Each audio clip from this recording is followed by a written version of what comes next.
Kerridge. I'm the owner here at Savage Gym in Tigard, Oregon.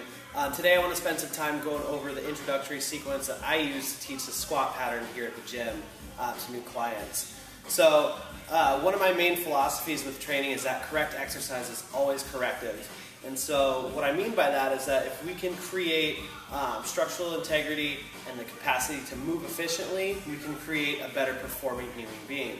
That doesn't necessarily mean that everybody that I work with is looking to be a top-level powerlifter.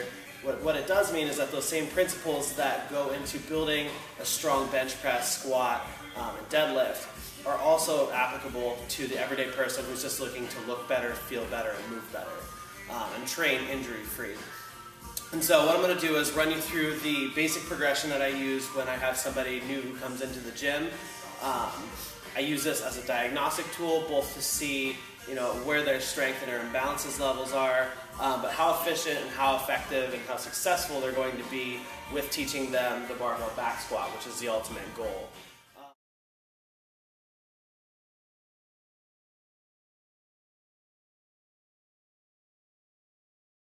The first progression that I like to use here at the gym is the bodyweight box squat. The reason that I think that this is a really valuable place to start is because it takes away the risk or the fear of falling for somebody who's not had a lot of experience with squatting, but it also allows us to emphasize the sitting back portion of the squat and teaches them how to initiate a squat correctly, since most people usually have some tightness and weakness in through the hips. The first step with teaching the bodyweight box squat is to teach the importance of foot position and of spreading the floor. So I usually have people start just slightly outside of hip width apart. My squat stance is usually more right here, so realize that this is going to be adjustable based on your own individual mechanics and leverages for your body. I then teach people to imagine that you're trying to rip the floor apart underneath your feet by pressing laterally against the side of your shoe. Our goal here is to create external rotation in the knees, which is then going to create tension in through the glutes. And so what I advocate is starting in this position, rotating the knees out, and holding this for anywhere from 30 seconds to 1 minute, just so you can start to feel the tension build. Next step is learning how to properly initiate the squat. And this is where I see people have the most amount of difficulty. Once we have our feet set, the next thing that you want to do is initiate your squat by pushing the hips backwards towards the box. If this is done correctly, you'll notice that the shins stay mostly vertical, although there may be a little bit of degree of variation, just again, based on people's different limb lengths. But our goal is to have the shins stay mostly upright. What this is going to do is allow us to emphasize the tension being built up in through the hips. We want to have a situation where the back has remained tight, the hips have traveled backwards, and we've properly loaded the glutes and the hamstrings so that way we can come up efficiently and drive with the hips. The next thing that we're going to watch for is that the knees are staying out over the ankles. What this is going to do is ensure that we're properly activating the hips through the entire range of motion of the squat, rather than letting them relax in. What you'll see if this is the case is that either on the descent or on the ascent, the knees start to cave in towards the center. What this means is that we don't have enough proper strength or activation in through the hips to properly support you through the movement. This can also typically be seen if the person is crashing down to the box. This means that as they come down, they don't have enough strength in the hamstrings to properly maintain balance and tension all the way to the bottom of the squat. So as you can see, this very basic variation of a squat is a very powerful diagnostic tool for learning about the different strengths and weaknesses and imbalances that people don't even know that they walk around with every day.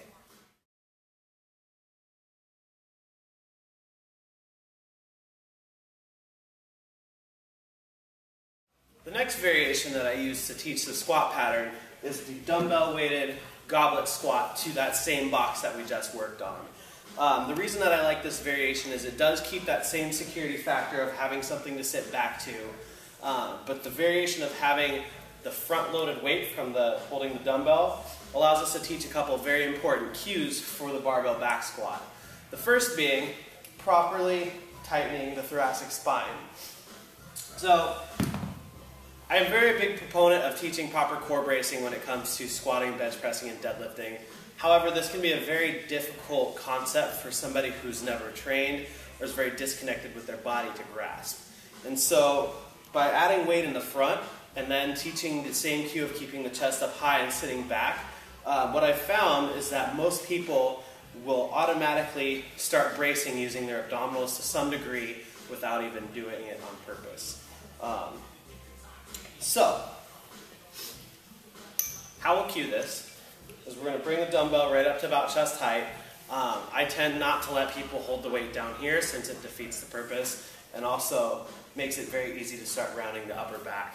So always hold here, we always extend the thoracic spine first, and then we go back through the same cues that we just used with the bodyweight version of this squat. Drive the knees out so that we create stability in through the hips, sit back, and then come up, driving with the glutes. This variation allows us to watch and see if the person is still able to hold proper loading patterns in through the hips, stability in through the spine, and balance. Very often what you'll see is that as the person who's performing the squat comes down, they are forced to dump the upper back because of tightness in through the hamstrings. So that'll usually manifest itself in creating a plop down to the box or in the knees driving far forward to create stability.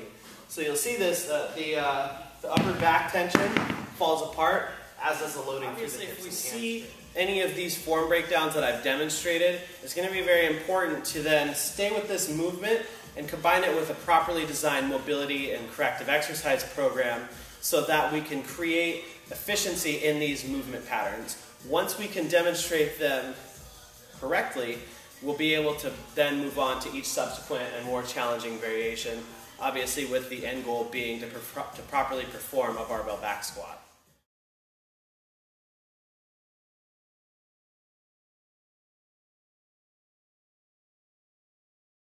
The next step is learning how to properly brace through the core so that we create stability throughout the spine and we're able to transfer energy efficiently from the ground up into the bar while squatting.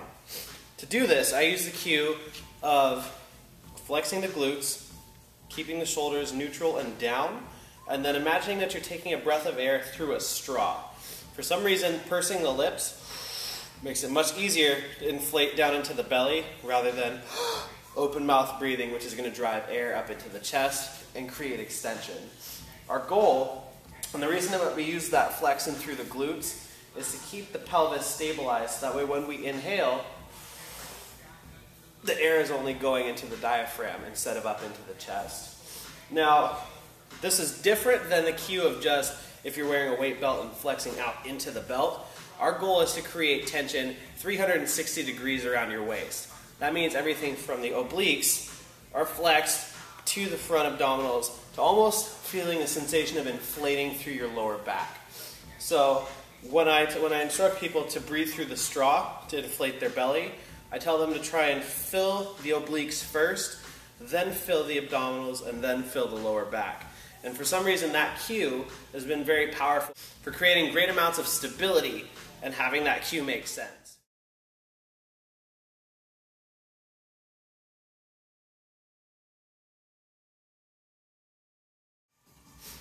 Now that we've been able to properly demonstrate each of those significant form cues, sitting back into the squat to properly load the hamstrings and the glutes, keeping the core stable and braced via intra-abdominal pressure through the diaphragm, and then also creating stability in through the upper back of the thoracic spine, it's now time to take each of those cues and integrate them into a back squat.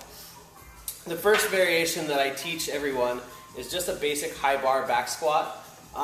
I personally squat low bar and my more advanced clients do as well. However, I've found that for somebody who's just starting out, that can be very uncomfortable and also require a lot more shoulder mobility than the average person walking in the door has the ability to do. So, the first thing, set the grip according to the rings and the spacing already on the bar. It seems very basic and redundant, but it seems like every single time someone does not set their grip first and arbitrarily picks up the bar, they end up crooked. This makes us off balance and also takes away any chance of creating tension through the upper back to support the weight on the spine. So, we begin by addressing the bar the exact same way every single time that we squat. For me, this means that the left hand goes onto the bar first, and then the right hand goes onto the bar. We set the grip onto the bar, creating tension through the hand, tension through the arms, which will then translate into tension through the upper back. When we come up underneath the bar,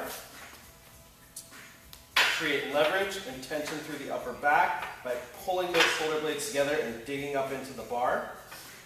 Create tension in through the core. Then we stand the bar up out of the rack by flexing the hips.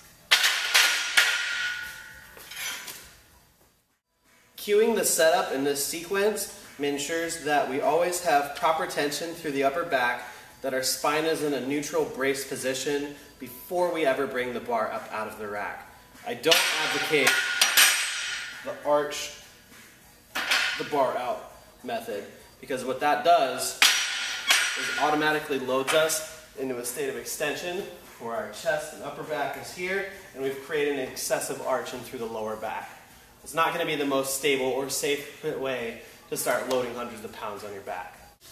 Once we've properly unracked the bar, the next step is to step into your squat stance as few steps as possible. We want to minimize the amount of shifting and balancing that we have to do with weight on the back, and make each movement as efficient as possible by making as few steps as possible. From here, everything should be very similar to what we learned in the previous two squat variations. You should still externally rotate the knees to create tension in through the hips. We should still maintain tension in through the upper back. We should still pressurize in through the core by taking a deep breath in and bracing the abdominals. You're going to hold this breath throughout the entire rep so that we ensure proper stability while you're going through your range of motion.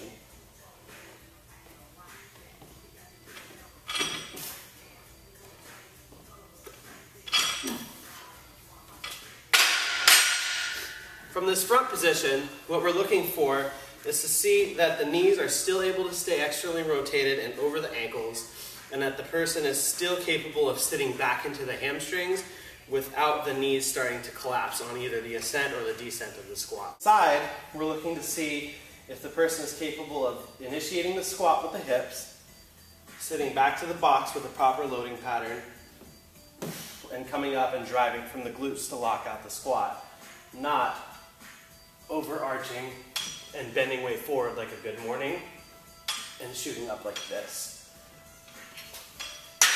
Either excessive forward lean at the bottom of the squat, like so, or the hips shooting up before the upper body are indicative either of improper bracing in through the core prior to dropping down into the squat, or of weakness in through the upper back.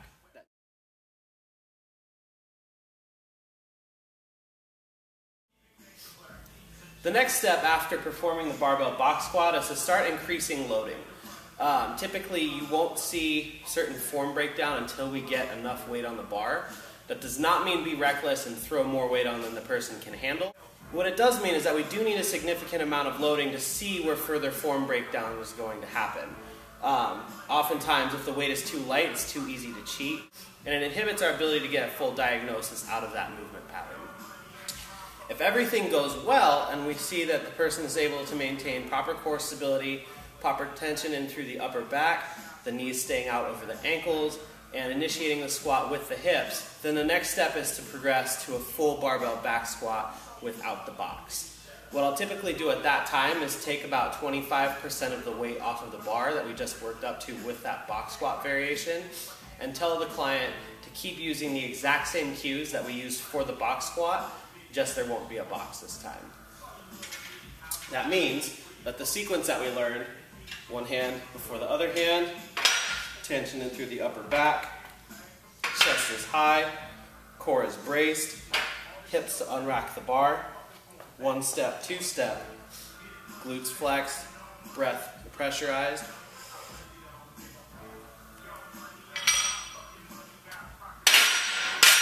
All of those cues will still apply to the free squat, and we should see very little variation between their box squat form and their free squat form. So that's a basic progression that I use to teach a barbell back squat here at Savage Gym. I found that this works really, really well because it allows us in several stages to learn all the different elements that create a successful squat. Hopefully this is something that's been informative to you, and I look forward to helping you in the future. Thanks.